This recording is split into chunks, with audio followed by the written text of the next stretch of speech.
السلام عليكم ورحمة الله تعالى وبركاته. الحمد لله والصلاة والسلام على أشرف المرسلين وعلى آله وصحبه أجمعين أما بعد. ഏറ്റവും ബഹുമാനം നിറഞ്ഞ സത്യവിശ്വാസികളെ, ദീന സ്നേഹികളെ, അല്ലാഹു സുബ്ഹാനഹു വ തആല അവൻ്റെ ഔദാര്യത്താൽ നമ്മുടെ ഈ കേരളത്തിന് കനിഞ്ഞരുകിയ ഖുതുവത്തുൽ മുഹദ്ദിഖീൻ താജുൽ ഉലമയുടെ കരങ്ങളാൽ സ്ഥാപിതമായ ജാമിയ വഹബിയ അറബിയ വണ്ടൂർ, ആ സ്ഥാപനത്തിൻ്റെ വജ്രജൂബിലി ആഘോഷത്തിൻ്റെ ഭാഗമായി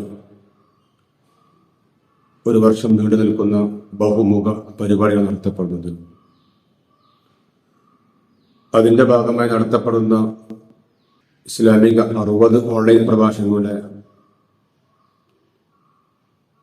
വിഷയത്തിൽ മൂജിയത്തും കറാമത്തും എന്ന വിഷയത്തെ അധികരിച്ചാണ് ഇന്നിവിടെ സംസാരം. അത് പറയാനോ ഇത് കേൾക്കാനോ കാര്യങ്ങൾ മനസ്സിലാക്കാനോ അല്ലാഹു നാം തുണക്കുമാറാവട്ടെ. മൂജിയത്തും കറാമത്തും എന്നുള്ള വിഷയം ഇസ്ലാമികമായി അതിനെന്ത് കാഴ്ചപ്പാടുകളുള്ളത്, എന്താണ് ഇതുമായി ഇസ്ലാം ബന്ധിക്കുന്നത് എന്ന് നാം ആദ്യം മനസ്സിലാക്കണം. അതുകൊണ്ട് തന്നെ ആ വിഷയത്തിലേക്ക് കടക്കും മുമ്പ് ആദ്യം ചില വസ്തുക്കൾ നാം മനസ്സിലാക്കും. ഈ ലോകം പടച്ച ഇലാഹായ റബ്ബ്, ആ റബ്ബിൽ വിശ്വസിക്കലാണ് ഇസ്ലാമിക മതനിയമത്തിന്റെ കാതൽ. അവൻ തന്നെയാണ് സമ്പൂർണ്ണ ഇലാഹം. ഈ പ്രപഞ്ചം മൊത്തം കണ്ണോടിച്ചാൽ നമുക്കത് മനസ്സിലാക്കാം. ഒരേ മാതാപിതാക്കൾക്ക് 10 മക്കളുണ്ടായാൽ വ്യത്യസ്തങ്ങളായ രൂപത്തിൽ, വർണ്ണത്തിൽ, അവരെ തിരിച്ചറിയുന്ന കോലത്തിൽ ഇങ്ങനെ സംവിധാനിച്ചത് ഒരാളെ കൊണ്ടല്ലാതെ വേറൊരാളെ കൊണ്ടും സാധ്യമാകുന്നില്ല. ബഹുദൈവ ആരാധകർ ഇഷ്ടം പോലുള്ള നമ്മുടെ ഈ ഭൂമിയിൽ അവരുടെ സങ്കല്പം അനുസരിച്ച് ബഹുദൈവങ്ങളുണ്ട് എന്ന് വിശ്വസിക്കുകയാണെങ്കിൽ തന്നെ വിശ്വാസം മൗഢ്യമായ വിശ്വാസമാണ്. ഒരു ദൈവം ഭൂമിയെ സൃഷ്ടിക്കാൻ ഉദ്ദേശിച്ചാൽ മറ്റൊരു ദൈവം ഭൂമിയെ നശിപ്പിക്കാൻ ഉദ്ദേശിച്ചു. ഇങ്ങനെ പരസ്പരം വൈരുദ്ധ്യമായി 2 ദൈവങ്ങൾ ചിന്തിക്കുകയോ അല്ലെങ്കിൽ മത്സരിക്കുകയോ ചെയ്താൽ പിന്നെ ഈ പ്രപഞ്ചത്തിന് നിലനിൽപ്പില്ലല്ലോ. അതുകൊണ്ട് തന്നെ ഒന്നിൽ കൂടുതൽ ദൈവം എന്നുള്ള സങ്കല്പം തന്നെ അത് അടിസ്ഥാനരഹിതമായ സങ്കല്പമാണ്. ഏത് വിഷയത്തിലും ഒരു ഭരണം നടത്തുകയാണെങ്കിൽ, അതല്ലെങ്കിൽ ഒരു കാര്യം നടത്തുകയാണെങ്കിൽ നമുക്ക് ചിന്തിക്കാം, ഒരാളാണ് അതിൻ്റെ ഹെഡായിട്ടുണ്ടാവുക. ആ ഒരാളെ ആകുമ്പോഴാണ് അത് അതിൻ്റെ ഓരോ കാര്യങ്ങളും നടപ്പിൽ വരുത്താനും സാധ്യമാകുക. അപ്പോൾ ഒന്നിൽ കൂടുതൽ ദൈവമുണ്ട് എന്നുള്ള വിശ്വാസം തന്നെ തെറ്റായ വിശ്വാസമാണ്. യഥാർത്ഥമായിട്ടും ഈ ലോകം പടച്ചത് അല്ലാഹു സുബ്ഹാനഹു വ തആലയാണ്. അവൻ വിശ്വസിക്കലാണ് സത്യവിശ്വാസികൾക്ക് അനിവാര്യമായത്. എന്നാൽ അല്ലാഹു സുബ്ഹാനഹു വ തആല ഈ ലോകക്രമത്തെ പൊതുവിൽ നിശ്ചയിച്ചിരിക്കുന്ന കാര്യങ്ങൾ നാം ശ്രദ്ധിക്കുക. എങ്ങനെയാണ് ഈ പ്രപഞ്ചം അല്ലാഹു തആല കാലക്രമങ്ങൾ നടത്തിക്കൊണ്ടിരിക്കുന്നത്? കാരണങ്ങളുടെ നിരക്കാണ്. അഥവാ ഈ ലോകക്രമം മുന്നോട്ട് പോകുന്നത് കാരണങ്ങൾ ഉണ്ടാവണമെങ്കിൽ കാര്യങ്ങൾ ഉണ്ടാവണം. ഈ നിരക്കാണ്. ഉദാഹരണത്തിന് നാം പറയുക,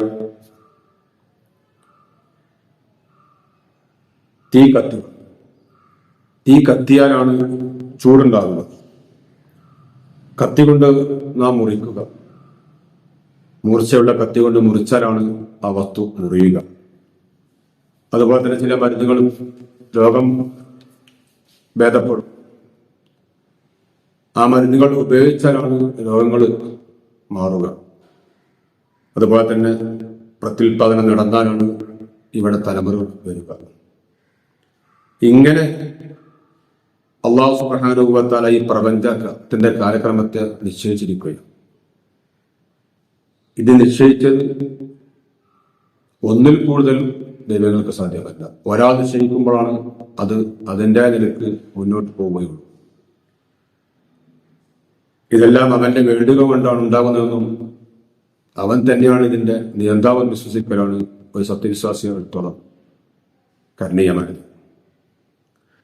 എന്നാൽ സ്ഥിരമായുള്ള ഈ കാര്യകാരണ വ്യവസ്ഥ കണ്ടു ശീലിച്ച മനുഷ്യൻ യുക്തിബോധത്തിൽ ദൈവികമായി ഒന്ന് ഉണ്ട് എന്ന് അറിഞ്ഞിരുന്നാൽ തന്നെ പല ബഹുദൈവവിശ്വാസികളുടെ മനസ്സിലുള്ള ചിന്തകൾ മഴക്കാലത്ത് മഴ വർഷിക്കുന്നു, വേനൽക്കാലത്ത് ചൂടനുഭവിക്കുന്നു, തണുപ്പുണ്ടായാൽ കായ്കളും ഫലങ്ങളെല്ലാം ഉണ്ടാകുന്നു എന്ന ഒരവസ്ഥയാണ്. ഇപ്പൊ പ്രകൃതിയാൽ അങ്ങനെ നടക്കുന്നു എന്ന ചിന്തകളുള്ള ബഹുഭൂരിഭാഗം മനുഷ്യരുള്ള ഈ ഭൂമിയിൽ അവരിടേക്കാണ് ഒരു പ്രവാചകൻ, ഞാൻ അല്ലാഹുവിന്റെ പ്രവാചകരാണ്, നിങ്ങളെ വിശ്വസിക്കണം, റബ്ബ് ഒരുവനാണ് എന്നുള്ള ഈ വാദവുമായി ചെന്നാൽ അവരെങ്ങനെ സ്വീകരിക്കും? അപ്പോൾ അവരെ വാദത്തെ വെല്ലുന്ന, അവരെ കഴിവുകളോട് സമ്മതിക്കുന്ന പല ദൃഷ്ടാന്തങ്ങളും അവർക്ക് കാണിക്കേണ്ടി വരും. ഇങ്ങനെ അവർ വെല്ലുന്ന വിധത്തിൽ അല്ലാഹു സുബ്ഹാനഹു വ തആല പ്രവാചകന്മാരിലൂടെ നൽകുന്ന ദൃഷ്ടാന്തങ്ങൾക്കാണ് മുഅ്ജിസത്ത് എന്ന് പറയുക. അവരെ അശക്തിയെ വെളിവാക്കാൻ അവർ സമ്മതിക്കുന്ന ഒരു കാര്യം, ഇതാണ് യഥാർത്ഥത്തിൽ മുഅ്ജിസത്ത്. അപ്പോൾ ഇസ്ലാമിന് ഇതുമായി ബന്ധമുണ്ട്. വെറുതെ ഒരു കാട്ടിക്കൂട്ടലല്ല മുഅ്ജിസത്ത് എന്നുള്ളത്. ഇസ്ലാമിന്റെ പ്രചരണത്തിന് ദീനെ സ്ഥാപിക്കാൻ, പ്രവാചകന്മാരുടെ വാദം തെളിയിക്കാൻ ഇവിടെ മുഅ്ജിസത്ത് അത്യാവശ്യമാണ്. നിങ്ങൾ നോക്കൂ, മഹാനായ മൂസാ അലൈഹിസ്സലാം അവിടുന്ന് വടിയിട്ടാൽ പാമ്പാകും, അതേ വടി മഹാൻ പിടിച്ചാൽ അത് വീണ്ടും വടിയാവും. ഇതൊരു മുഅ്ജിസത്തല്ലേ? വിശുദ്ധ ഖുർആൻ അലിംബാസ് പറഞ്ഞൊരു മുഅ്ജിസത്താണല്ലോ. അതുപോലെ തന്നെ ഈസാ നബി കണ്ണിന് കാഴ്ചയില്ല, അന്ധത ബാധിച്ചവരെ കണ്ണിന് കാഴ്ച നൽകും, മരിച്ചവരെ ഹയാത്താക്കും. അതുപോലെ സ്വയം നബി പാറയിൽ നിന്ന് ഒട്ടകത്തെ വരുത്തുന്നു. അതുപോലെ അതിനേക്കാൾ ഏറ്റവും ഖിയാമത്ത് നാളിൽ മികച്ചു നിൽക്കുന്ന ഒരു മുഅ്ജിസത്താണ് ഹബീബ് ത്വാഹ റസൂലുള്ളാഹി സ്വല്ലല്ലാഹു അലൈഹി വസല്ലം തങ്ങളുടെ അല്ലാഹു നൽകിയ പരിശുദ്ധ ഖുർആൻ. ആ ഖുർആൻ ഖിയാമത്ത് നാൾ വരെ അല്ലാഹു സംരക്ഷിക്കുന്ന ഗ്രന്ഥമാണ്. ആ ഖുർആനിൽ വെല്ലുവിളിയുണ്ട്, ഇതുപോലെ ഒരു ചെറിയ അധ്യായം നിങ്ങൾ കൊണ്ടുവരൂ, ഇതുവരെ ആർക്കും സാധ്യമായിട്ടില്ല, ഇനി ഖിയാമത്ത് നാൾ വരെ ഒരാൾ കൊണ്ടുവരാൻ സാധ്യമല്ല. ആ നിലയ്ക്ക് എക്കാലത്തെയും വെല്ലുന്ന പരിശുദ്ധ ഖുർആൻ അതൊരു മുഅ്ജിസത്താണ്. ഇങ്ങനെയുള്ള മുഅ്ജിസത്തുകൾ ഈ ബഹുസ്വര വിശ്വാസികൾക്കിടയിൽ അത്ഭുതമായി കാണിക്കുമ്പോഴാണ് അവർ കഴിവുകളെ സമ്മതിക്കേണ്ടി വരിക. അപ്പോൾ അള്ളാഹുവിനെ മനസ്സിലാക്കാനും ദീനെ മനസ്സിലാക്കാനും വേണ്ടി അള്ളാഹു തആല വെച്ചൊരു സംവിധാനമാണ് മുഅ്ജിസത്ത്. അതുപോലെ തന്നെയാണ് കറാമത്ത്. മുഅ്ജിസത്തിന്റെ ഒരു ഭാഗം എന്ന് തന്നെ പറയാം. കാരണം അത് പ്രവാചകന്മാരിലൂടെ അല്ല എന്ന് മാത്രം. ആ പ്രവാചകനെ വിശ്വസിച്ച് അംഗീകരിച്ച മഹാനായ വ്യക്തിയിൽ നിന്നുണ്ടാകുന്ന അത്ഭുതങ്ങൾക്കാണ് കറാമത്ത് എന്ന് പറയുന്നത്. ഇങ്ങനെ എത്രയോ കറാമത്തുകളുണ്ട്. പക്ഷെ ഇത് ഖുർആൻ തന്നെ എടുത്തുദ്ധരിച്ചിട്ടില്ലേ? മറിയം ബീവി, ഈസാ നബിയുടെ ഉമ്മ മറിയം ബീവിയിൽ നിന്ന് ആ ഉമ്മ മറിയം ബീവി ബൈത്തുൽ മുഖദ്ദസിൽ ജീവിച്ച കാലത്ത് എവിടെയും കിട്ടാത്ത ഫലങ്ങൾ അവർക്ക് കിട്ടിയത്. ആലിമ്രാൻ സൂറത്തിൽ അള്ളാഹു തആല എടുത്ത് ഉദ്ധരിച്ചിട്ടുണ്ട്. മറിയം ഒരു പ്രവാചകനല്ലോ. അതുകൊണ്ട് തന്നെ മഹത്തുക്കളിൽ നിന്നും ഇങ്ങനെ അത്ഭുതം ഉണ്ടാകും. ഇതിനേക്കാണ് ഇസ്ലാം കറാമത്ത് എന്ന് വെച്ചത്. അപ്പോൾ ഈ അത്ഭുതങ്ങളും മുഅ്ജിസാത്തായിട്ടും കറാമത്തായിട്ടും ഇസ്ലാം വെച്ചത് അതൊക്കെ അടിസ്ഥാനമുള്ളതാണ്. അത് വിശ്വസിക്കൽ സത്യവിശ്വാസിക്ക് അനിവാര്യവുമാണ്. എന്നാൽ ഇത് കരുതിയിട്ട് അത്ഭുതങ്ങളെല്ലാം മുഅ്ജിസത്താണ് കറാമത്താണ് വിലയിരുത്താൻ പാടില്ല. അത്ഭുതങ്ങൾ പലർക്കും ഉണ്ടാകാം. ഉദാഹരണം പറയുകയാണെങ്കിൽ അവിശ്വാസികൾക്ക് ദുർനടപ്പുകാരിലെന്നൊക്കെ ഉദ്ദേശത്തോടു കൂടെ ചില അത്ഭുതങ്ങൾ ഉണ്ടായേക്കാം. അതിന് ഇസ്ലാം വെച്ച പേര് ഇസ്തിദ്റാജ്. അതുപോലെ ഉദ്ദേശത്തിന് എതിരായിട്ടും ചിലപ്പോൾ സംഭവിക്കുക, അതിന് ഇഹാനത്തി എന്നാണ് പേര് പറയുന്നത്. അതുപോലെ സാധാ മനുഷ്യന്മാർക്ക് ചിലപ്പോൾ അത്ഭുതങ്ങൾ ഉണ്ടാവാം, അതൊരു മഹൂനത്ത് എന്നാണ് പറയുന്നത്. ഇങ്ങനെ അത്ഭുതങ്ങൾ പലൊന്നും ഉണ്ടായേക്കാം. നോക്കൂ, അവസാന കാലത്ത് വരുന്ന ദജ്ജാല്, ശപിക്കപ്പെട്ട ദജ്ജാല് ഇവിടെ വരും. ആ ദജ്ജാല് മരിച്ചവരെ ഹയാത്ത ജീവിപ്പിക്കുക, മയ വർഷിപ്പിക്കുക, മറ്റു അത്ഭുതങ്ങൾ കാണിക്കാം. അതെല്ലാം മുഅ്ജിസത്തും കറാമത്തുമാണോ? അല്ല. അപ്പോൾ അല്ലാഹു തആല ഉദ്ദേശിക്കുന്ന അവന്റെ പ്രവാചകന്മാർക്ക്, മഹാന്മാരിലൂടെ അള്ളാഹു പ്രകടമാക്കുന്ന ദൃഷ്ടാന്തങ്ങൾ. പ്രവാചകന്മാരാകുമ്പോൾ മുഅ്ജിസത്ത്, ആ പ്രവാചകന്മാർ അംഗീകരിച്ച മഹത്തുക്കളാകുമ്പോൾ അത് കറാമത്ത്. ഇങ്ങനെ രണ്ട് പേരിൽ അറിയപ്പെടുന്നു എന്ന് മാത്രം. അതുകൊണ്ട് തന്നെ ഇത് മനസ്സിലാക്കിയിട്ട് ഈ മുഅ്ജിസത്തും കറാമത്തും ഇസ്ലാമിന്റെ ഒരു ഭാഗമാണ്, ഇസ്ലാം അംഗീകരിച്ചതാണ്.